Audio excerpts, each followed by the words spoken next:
Welcome to the Parsha Perspective. Each week, we will delve deep in a weekly Torah portion to find a practical and insightful way to enhance your daily life.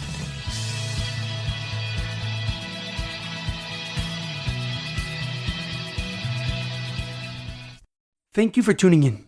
My name is Rabbi Shalom Yamini, and each week we will look into the weekly Torah portion to find practical and insightful ways to enhance your daily life.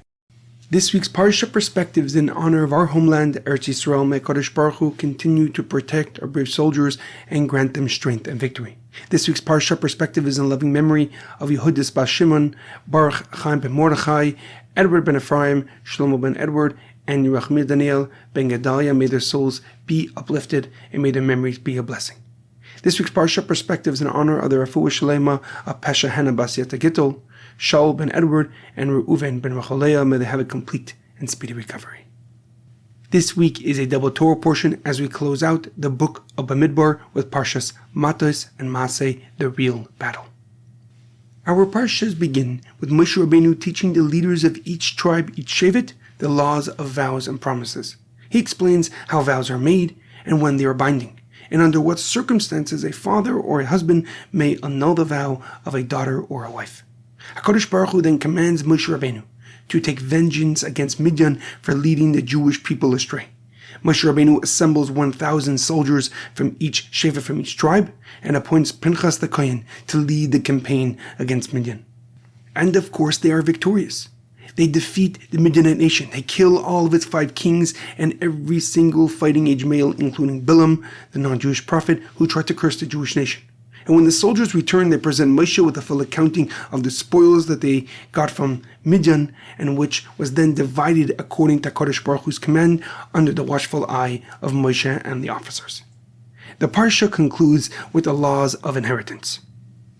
Although a father's estate normally passes to his sons, an exception was made for the daughters of Tzalafchad. Since their father had no sons, they would inherit his portion in the land of Israel. However, their inheritance came with one condition. They must marry within their tribe, the tribe of Menashe, ensuring that each tribe's portion of the land remains intact as the Jewish nation prepares to enter into the Promised Land. However, a question comes to mind. The war against Midian had already been won. The Jewish army returned victorious, bringing back the spoils of war together with the Midianite women that they had speared. Yet, Moshe Rabbeinu, instead of praising the soldiers for their success, he becomes angry. And if the enemy had already been defeated, why did Moshe react as if the battle was still unfinished? Why was he upset?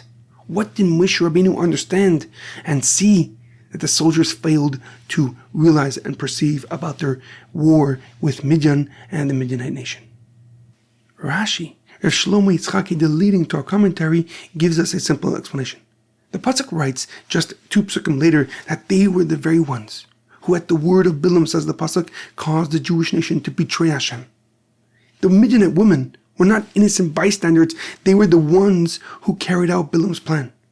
Rashi explains that Bilam understood that the Jewish people could not be defeated through military strength alone, and instead he advised Balak and Midian to lead them into sin by bringing in the Midianite princesses, and therefore weakening the relationship with Hashem and allowing them to be defeated. And Moshe understood that although the battle had been won against the Midianite men, the strategy that caused the Jewish people's downfall and the Jewish people's pain and suffering and plague of 24,000 Jewish people dying had not yet been completely eliminated. And therefore he gets upset and ensures that the plan to bring the downfall of the Jewish people is eliminated and they can enter into the Promised Land. However, the Alter Rebbe, the first Chabad Rebbe, Rav Shner Zalman of Liadi, gives us a deeper and more profound explanation in the Tanya, the foundational work of Chabad Chassidus. In Parak Chav Daled, chapter 24, the Alter Rebbe explains that every sin temporarily separates a person from Hashem. Even if the person still believes, even if the person still belongs and obviously possesses a neshama, a holy soul, the act of a sin creates distance between creator and creation. And this is what Bilam understood. The Jewish nation could not be defeated from the outside. No army could destroy them while they remain connected to Hashem. And therefore Bilam advises Balak to lead them into sin. And his goal was not simply to make them behave improperly. His goal was to weaken their bond to their connection to Hashem that protected the Jewish nation. And this is why Moshe viewed the victory as incomplete. Defeating Midian's army removed an external enemy, but the deeper danger was the influence that had caused the Jewish people to separate themselves from Hashem, to make a separation between creator and creation.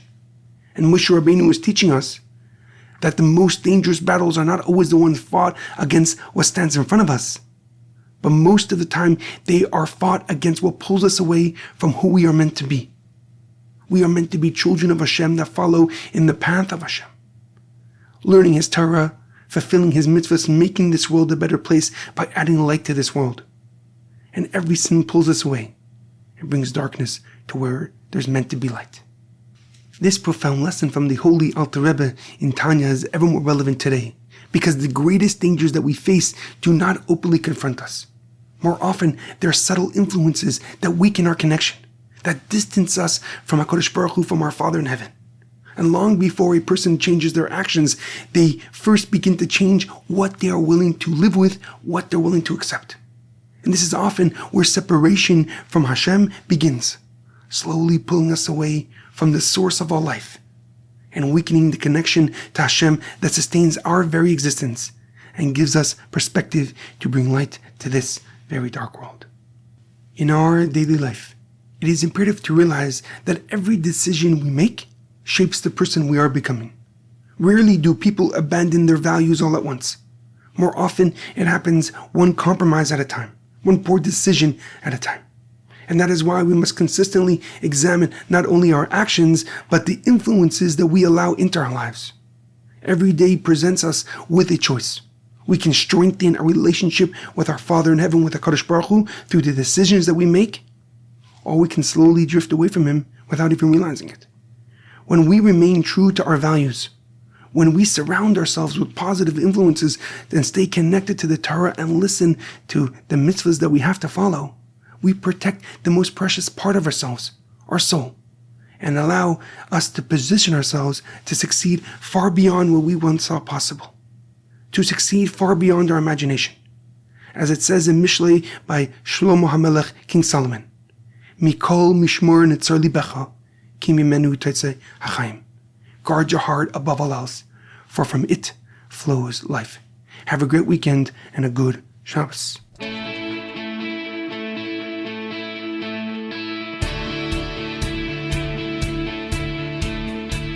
Thank you for tuning in to the Parsha Perspective. Check out our website, theparshaperspective.com.